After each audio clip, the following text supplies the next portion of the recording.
The phone call came at 11:47 p.m., exactly 12 hours before my sister Emma's wedding was supposed to begin. I was in my penthouse office, reviewing quarterly reports for my hospitality empire when Mom's name flashed on my screen.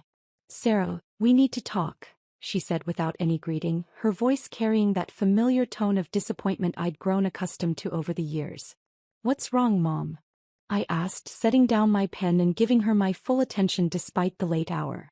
"It's about tomorrow. The wedding." She paused and I could hear Dad's voice murmuring something in the background. "We've been thinking and we think it's best if you don't come." The words hit me like a physical blow, even though I'd half expected this conversation. 4 months, I'd watched my family plan Emma's dream wedding to her finance bro fiancé Marcus, contributing silently from the shadows while they stressed about budgets and logistics.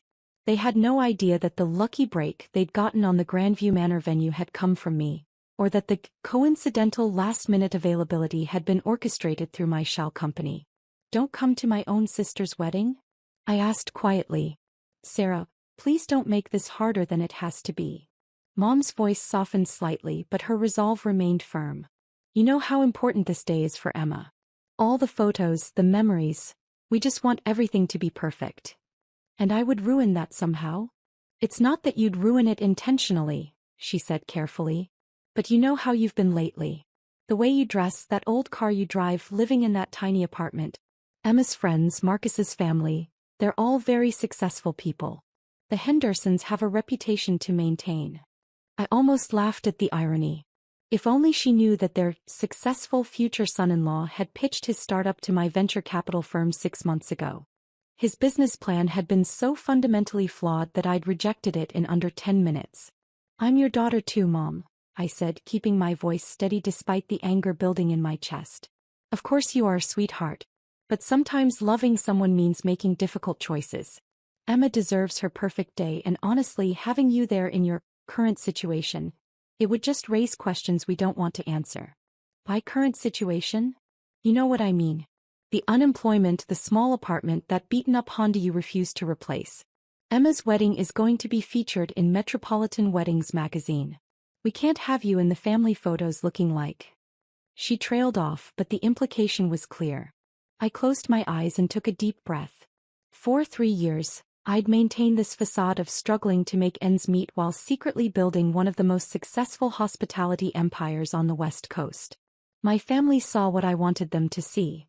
A daughter who'd never quite found her footing after college, who worked some job in hospitality that barely paid the bills. The truth was more complicated. At 28, I owned 17 luxury venues across 3 states, including the very location where Emma's wedding was supposed to take place in less than 12 hours. My tiny apartment was actually a minimalist penthouse worth $4.2 million, and my beaten-up Honda was a conscious choice to stay under the radar while I focused on building something real. "Sarah? Are you still there?" Mom's voice pulled me back to the conversation. "I'm here. So you understand then why this is for the best." I looked out the floor-to-ceiling windows of my office, watching the city lights twinkle in the darkness. Down there, hundreds of my employees were working the night shifts at my various properties, ensuring that guests had perfect experiences. Tomorrow they would have made Emma's wedding magical too. "I understand," I said quietly. "Good. I knew you'd be reasonable about this. Maybe we can all have lunch next week, just the family, and you can see all the photos." "Maybe." "All right then. Get some sleep, sweetheart. I love you." "Love you too, Mom." I hung up and sat in the silence for a long moment, processing what had just happened. My own family had uninvited me from my sister's wedding because they were ashamed of what they thought I'd become. The funny thing was, I could have fixed their perception years ago. I could have told them about Meridian Hospitality Group, my company that they'd never connected to their youngest daughter. I could have shown them the Forbes article that had featured me as one of the 30 under 30 entrepreneurs to watch, or the industry awards lining my office walls. But I'd wanted to know who they really were beneath all the social climbing and status obsession. Now I had my answer. I pulled up the contact for James Morrison, the general manager of Grandview Manor. He'd been with my company for 2 years and had no idea that the Henderson wedding scheduled for tomorrow belonged to my own family. "Ms. Adams." James answered on the second ring, sounding alert despite the late hour. Is everything all right? James, I need you to cancel the Henderson reservation for tomorrow. Cancel? Ma'am, the wedding is in 12 hours. The deposit alone was $30,000, and they've already paid the full $180,000 for the event. We'd be looking at a lawsuit if we... The deposit and full payment will be refunded immediately. I cut him off. Cancel everything. The ceremony space, the reception hall, the catering, the flowers, the music, all of it. There was a pause. Ma'am, may I ask why? This is highly unusual and the family will be devastated. We've had our entire staff preparing for weeks. I stood and walked to the window, looking out at the city I'd helped shape with my venues and events. Let's just say there was a change of plans. Should I call the family to inform them? No. They'll figure it out when they arrive. But ma'am. James, I need you to trust me on this. Refund every penny they've paid immediately. I'll handle any legal complications that arise. Yes, ma'am. Should I reschedule the staff? We'll have 47 employees with nothing to do tomorrow. Give everyone the day off, full pay. Consider it a bonus. After I hung up, I sat back in my chair and opened my laptop. Within minutes, I'd processed the full refund to my parents' account. Money that would show up as coming from Meridian Hospitality Group. They'd probably never make the connection. Then I did something I hadn't done in months. I called my assistant Marina despite the ungodly hour. Sarah? What's wrong? Marina answered immediately, her voice sharp with concern. Nothing's wrong. I need you to do something for me. Of course. What do you need? I want you to book the penthouse suite at the Ocean View Resort for tomorrow night. And arrange for my driver to pick me up at 10 a.m. The Ocean View? That's a 6-hour drive. I know. I need to get away for a few days. Should I clear your schedule for Monday? Clear the entire week. After the arrangements were made, I tried to sleep but found myself staring at the ceiling instead. Part of me wondered if I was being too harsh. Emma didn't even know about Mom's phone call. She was probably asleep, dreaming about her perfect wedding day. But that was the problem, wasn't it? Emma had known about the family dynamics for years. She'd watched our parents slowly freeze me out of family events, had participated in the subtle exclusions and the not-so-subtle disappointments. When was the last time she'd called me just to talk? When had she last asked how I was really doing? The answer was never, because they were all too caught up in their own version of success to notice that I'd quietly surpassed every single one of their achievements. My phone buzzed at 6:23 a.m. with a text from Emma. So excited for today. Can't wait to see everyone at the venue. I stared at the message for a long time before responding. I hope your day is everything you deserve. At 7:15 my phone started ringing. It was James. Ms. Adams, I'm getting calls from vendors. The florist is here with $8,000 worth of arrangements, and the catering truck just pulled up. What should I tell them? Tell them exactly what I told you. The event is cancelled. The bride just called. She's hysterical. I felt a pang of something, guilt, sadness, regret, but pushed it aside. What did you tell her? I told her that management had to cancel due to an emergency, and that all payments would be refunded in full. She demanded to speak to the owner. What did you say to that? I said the owner was unavailable. Good. At 8:30 my phone exploded with calls and texts. First Emma, then Dad, then Mom, then Emma again. I let them all go to voicemail. The messages were predictably dramatic. Emma, Sarah, please call me back. The venue canceled our wedding. Everything is ruined. We don't know what to do. Dad, some kind of emergency at the venue. They won't tell us what happened. Can you believe this? On Emma's wedding day. Mom, the venue refunded everything but won't explain why. We're trying to find somewhere else but everywhere is booked. This is a nightmare. By 10 a.m. I was in the back of my black Mercedes heading north toward the coast. My driver Thomas caught my eye in the rearview mirror. Rough morning, Ms. Adams? You could say that. Family troubles? I'd worked with Thomas for 2 years and he'd become more than just a driver. He was discreet, professional, and had an uncanny ability to read situations. Something like that. For what it's worth, he said carefully, family can be complicated. But they usually come around when they realize what they've lost. We drove in comfortable silence for a while as I watched the familiar landscape give way to rolling hills and eventually the coastline. My phone continued to buzz with increasingly frantic messages. At 11:45, I finally listened to one of Emma's voicemails. Sarah, I don't know if you've heard, but our venue canceled this morning with no explanation. We're trying to find somewhere else, but Saturday bookings are impossible. Marcus's family is flying in from New York and we have 150 guests. I need my sister right now. Can you please call me back? The desperation in her voice almost broke my resolve. Almost. At 12:30, Dad left a message that made me pull over at a scenic overlook. Sarah, I know we haven't always. I know things have been strained between us. But Emma needs her family right now. Whatever happened at that venue, we'll figure it out. But I was hoping, maybe you could come help us look for an alternative?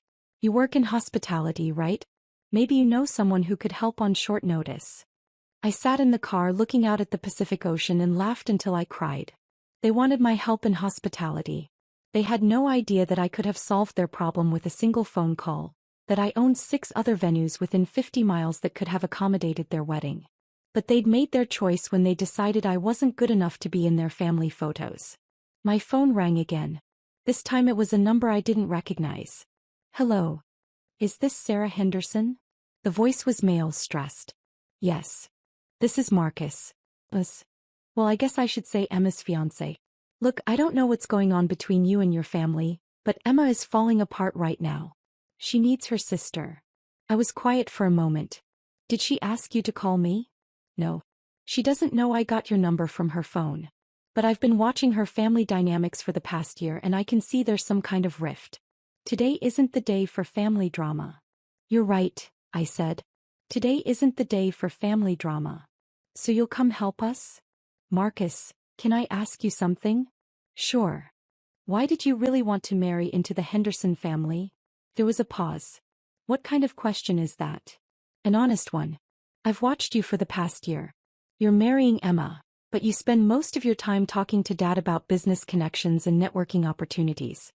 You drive the car he recommended, you wear the watch he suggested, you even changed your investment strategy based on his advice. Emma's father is a successful man. I respect his opinion. His investment firm manages $30 million in assets. That's not exactly Warren Buffett territory. How do you know that? I smiled. I pay attention. Another pause. Look, Sarah, I don't know what your problem is with your family, but my problem is that none of you ever bothered to ask who I really am. What's that supposed to mean? It means I hope you find a venue for your wedding, Marcus. I really do. But I won't be attending. I hung up and turned my phone off. The next few days at the Ocean View Resort were exactly what I needed. I swam in the private pool, ate incredible food, and slowly felt the knot of anger and hurt in my chest begin to loosen. On Tuesday I finally turned my phone back on. 67 missed calls.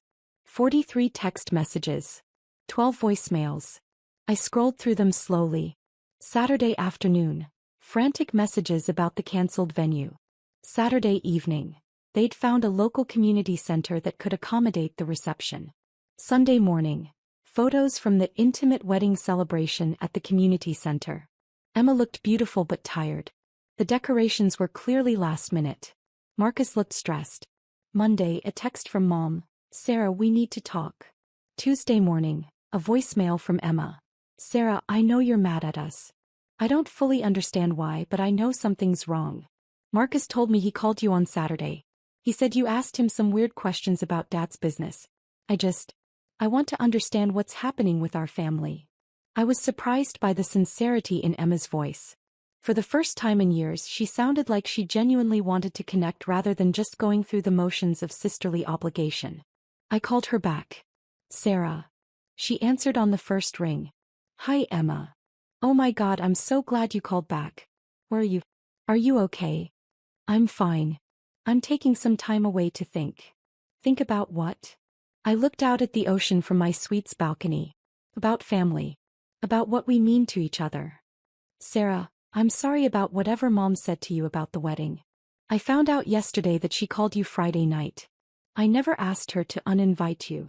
But you didn't ask her to make sure I was included either. There was silence for a moment. You're right. I should have. I was so caught up in all the planning and stress. I wasn't thinking about anyone's feelings except my own. Emma, can I ask you something? Of course. What do you think I do for work? You work in hospitality, right? At a hotel or something. That's what I told you 3 years ago when I first started. What do you think I do now? I assumed it was the same thing. Sarah, you never talk about work when we see you. When do we see each other, Emma? Another pause. We see each other at family dinners. The last family dinner I was invited to was 8 months ago. Before that, it was Christmas, where I spent 3 hours listening to Dad lecture Marcus about investment strategies and Mom showing off photos of your engagement party to the neighbors. Sarah, I didn't realize. That's the problem, Emma. None of you realize anything about my life because you've never bothered to ask. I could hear her crying softly on the other end of the line. You want to know what I really do for work? I continued. I own 17 luxury venues across California, Oregon, and Washington.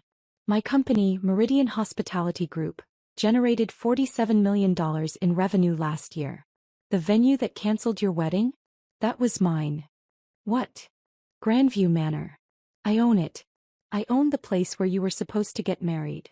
That's impossible. Is it? Have you ever asked me about my life? My goals? My dreams? Have you ever wondered how I afford to live in downtown San Francisco on a hotel worker's salary? We thought you had roommates. I live alone in a penthouse that's worth more than Dad's entire investment portfolio. I could hear her breathing heavily on the other end. Emma, I canceled your wedding venue because Mom called me at midnight and told me not to come because I would ruin your photos. Because apparently, I'm too much of an embarrassment to be seen with the Henderson family. Oh my God, Sarah. I had no idea she said that to you. But here's what really hurts, Emma. It's not that she said it. It's that none of you would have noticed if I hadn't been there. When was the last time you called me just to talk? When was the last time you asked how I was really doing? She was quiet for a long time. You're right, she finally whispered. I've been a terrible sister. You haven't been terrible. You've been absent. Is that why you canceled our venue? To punish us? I considered the question carefully. I canceled it because I realized that you all made a decision about who I am and what I'm worth without ever bothering to find out the truth. And I decided I didn't want to be part of a family that sees me as a liability. Sarah, please. I want to fix this. I want to understand who you really are. Do you? Yes. God, yes. I've been so caught up in my own life, in what Mom and Dad expected from me, in trying to impress Marcus's family. I forgot what actually matters. I felt something shift in my chest. This was the conversation I'd been waiting 3 years to have. Emma, I never wanted to hide my success from you. But I needed to know that you'd love me even if I was actually the person Mom and Dad thought I was. Of course I would love you. You're my sister. Are you sure? Because for the past 3 years, you've all treated me like I was a disappointment. Like I was someone to be managed and handled rather than included and celebrated. We thought we were being supportive. You thought you were being tolerant. I could hear her crying again. Sarah, will you come home? Can we start over? I looked out at the ocean, feeling the sun warm on my face. We'll come home, Emma. But things are going to be different. How? Well, for starters, Sunday family dinners are now at my place. And Emma? Yeah. Bring your appetite. I have an incredible chef. When I returned to San Francisco the following Saturday, I found my family waiting in my building's lobby. All of them, Mom, Dad, Emma, and even Marcus. They looked small and uncertain in the soaring marble space, clearly intimidated by the obvious wealth surrounding them. How long have you lived here? Dad asked quietly as we rode up in the private elevator to my penthouse. 2 years. And we never knew? You never asked. When the elevator doors opened directly into my living space, revealing the floor-to-ceiling windows and the million-dollar view of the bay, Mom actually gasped. Sarah, she whispered. What have we done? I looked at my family, really looked at them, for the first time in years. They weren't bad people. They were just people who'd gotten caught up in their own version of success, their own fears about social status and appearances. You made assumptions, I said simply. And I let you because I wanted to see who you really were. And? Dad asked, his voice smaller than I'd ever heard it. You're my family, I said. And family means we get to start over as many times as it takes. Emma stepped forward and wrapped her arms around me in a hug that felt more real than any interaction we'd had in years. "I'm sorry," she whispered. "I'm so sorry I didn't see you. I'm sorry I didn't let myself be seen," I whispered back. Over dinner that night, prepared by my chef in the kitchen they didn't know I had, we talked more honestly than we had in years. I told them about building my business, about the long hours and the risks and the dreams that had driven me. They told me about their fears, their insecurities, their own struggles with feeling successful enough. "I want to understand your business," Dad said over dessert. "Will you teach me?" "I want to work for you," Emma said suddenly. "If you'll have me. I have a degree in event planning that I've never used because I was too busy trying to be what everyone else wanted me to be." I looked around the table at these people I'd loved and resented and missed and feared disappointing. "Sunday dinners," I said.